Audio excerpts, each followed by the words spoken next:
घुसपैठियों को खदेड़ा जाएगा। बंगाल छोड़ दे। সবাই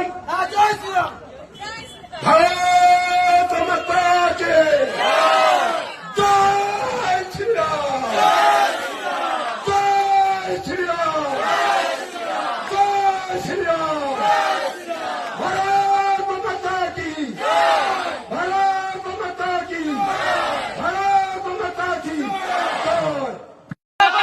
आप तो ममता दीदी का दिल तोड़ देंगे, वो कहते हैं मुस्लिम वोट हमें मिल। ये गलत बात है। मुसलमानों को बहकाकर, फुसलाकर, भटकाकर रखा गया था। अब इस बार 15% मुसलमानों का वोट बीजेपी को होने जा रहा है। ममता बनर्जी का दिल में खुजली हो रहा है। कुछ लोग वंदे मातरम नहीं गाते हैं। गलत बात है। वंदे मातरम, भारत माता की जय, जय हिंद, सब कुछ हमारा देश का है। जो लोग विरोधी हैं वो नहीं बोलते, जो देशभक्त है, भारत में जो रहने वाले वो लोग सारे लोग बोलते हैं। ऐसा बरकरार है, सबका साथ, सबका विकास, सबका विश्वास, सबका प्रयास। नरेंद्र मोदी जी का ये कॉल है।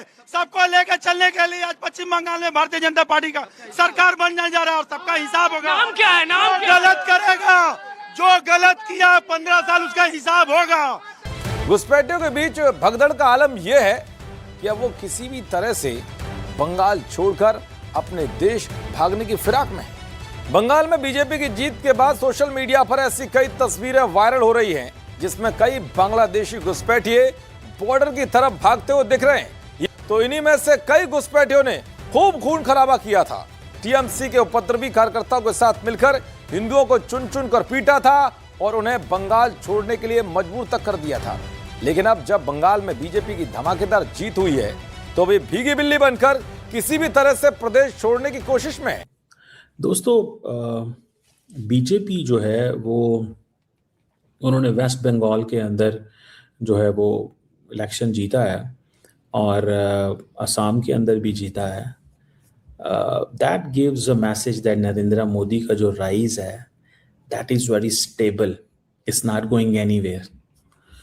और जो over the period of time चीज़ें चल रही थी विद इन इंडिया के बारे में जो इम्प्रेशन ग्लोबली था वो अवाम के अंदर पेनिट्रेट करके बेशक अब ग्लोबल लेवल पे सिचुएशन जो है वो डिफरेंट चेंज हो रही है। So that is what we need to understand here.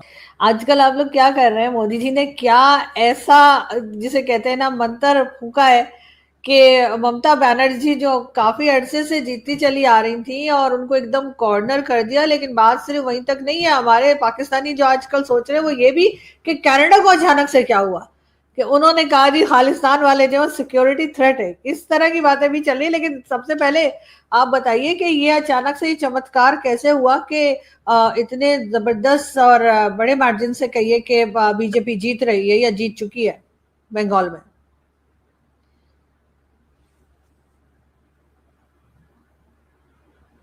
आरजू जी, देखिए, सबसे पहले आपने अभी बंगाल और कनाडा की बात करी, तो लंदन की बात भी करूंगा।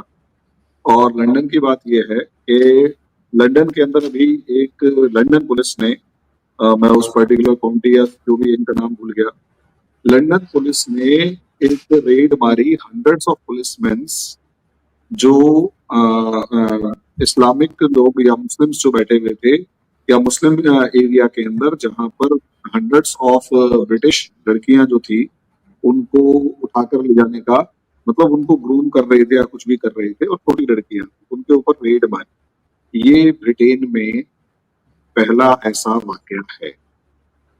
अब आप इसे समझें। और उसके बाद एक खबर और है जिसपे शायद आप डिस्कस नहीं कर रहे और पता नहीं डिस्कस करना चाहेंगे नहीं करना चाहेंगे, लेकिन मैं तो करूंगा। और वो ये है कि डोनाल्ड ट्रंप ने जिस तरीके से इल्हान उमर के धज्जियां उड़ाई, अब आप सभी इनको कैसे देखते हैं मैं नहीं जानता, लेकिन मैं तो इसको एक जिसे कहते हैं ना एक ट्रेंड की फॉर्म में देख रहा हूँ। ट्रेंड से भी ज्यादा इंपॉर्टेंट ये होता है कि अल्टीमेटली एक फेज चेंज की फॉर्म में देख रहा हूँ। फेज कैसे चेंज हो रहा है? देखिए आरजू जी, क्या होता है ना कि एक बहुत लंबे टाइम से इस्लाम को, मेनली मुसलमान को, एक विक्टिम की फॉर्म में देखा जाता है।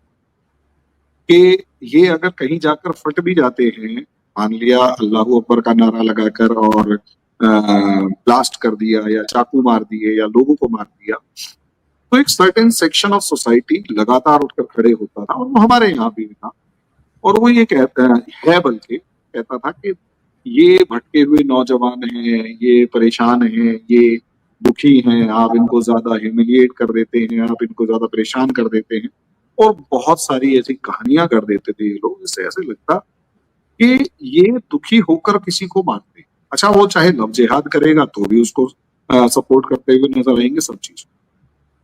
अब प्रॉब्लम ये है कि देखिए, आप किसी को दबाएंगे, स्प्रिंग है वो एक लिमिट तक दबेगा, उसके बाद वो दबना बंद कर देगा और रिटेलिएट करेगा। वो इंसान के साथ उससे भी ज्यादा है कि वो एक लिमिट तक तो दबेगा, लेकिन वो रिटेलिएट करेगा तो वो कहीं ज्यादा मतलब भयंकर तरीके से करेगा। अब यहाँ यही चल रहा है। यहाँ जो मुस्लिम लीडर्स हैं वो क्या कहते हैं कि मोदी ने मुस्लिम्स को इतना परेशान कर दिया है कि अब पढ़ा लिखा डॉक्टर भी अटैक कर रहा है। Can you imagine? पहले जब पढ़े लिखे नहीं अटैक करते थे और छोटे छोटे जो अनपढ़ टाइप के लड़के होते थे वो अटैक करते थे, तो क्या कहते थे? नहीं नहीं, ये तो पढ़े लिखे नहीं है, भटके हुए नौजवान है। उसके बाद बुरहान वानी टाइप का एक टेररिस्ट मारा जाता था तो कहते थे उस सोच कर देखो, ये छोटा सा लड़का अगर कर रहा है तो तुम्हारे अत्याचार कितने हो। उसके बाद अगर डॉक्टर कर रहा है तो भी मोदी की गलती। And nobody never ever dares about, मतलब कभी वो डेयर ही नहीं करते कि ये डिस्कस करने के लिए मौलाना क्या पढ़ा रहे हैं, मौलाना मस्जिद में क्या पढ़ा रहे हैं, कोई नहीं बात करता इस मामले में। अरे भाई, मौलाना ने पढ़ाया होगा, उसको मिसगाइड किया होगा, उसका ब्रेन वॉश किया होगा, तभी तो वो कर रहा है। और प्रॉब्लम ये है कि जरा सा एक मौलाना के अगेंस्ट कुछ कर दिया जाए तो प्रॉब्लम है। मैं इसी चीज पे आ रहा हूँ, आप उसी पे आ रहा हूँ, आपके बांग्लादेश इलेक्शन के ऊपर आ रहा हूँ मैं।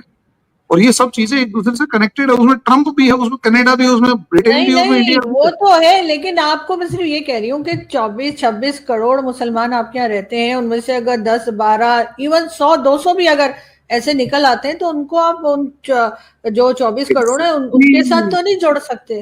आरजू, आप बिल्कुल ठीक कह रहे हैं। हमारे यहाँ मौलाना साजिद रशीदी जो है ना, आपका तो उनके साथ बहुत ही एक फेमस डायलॉग भी हो चुका है।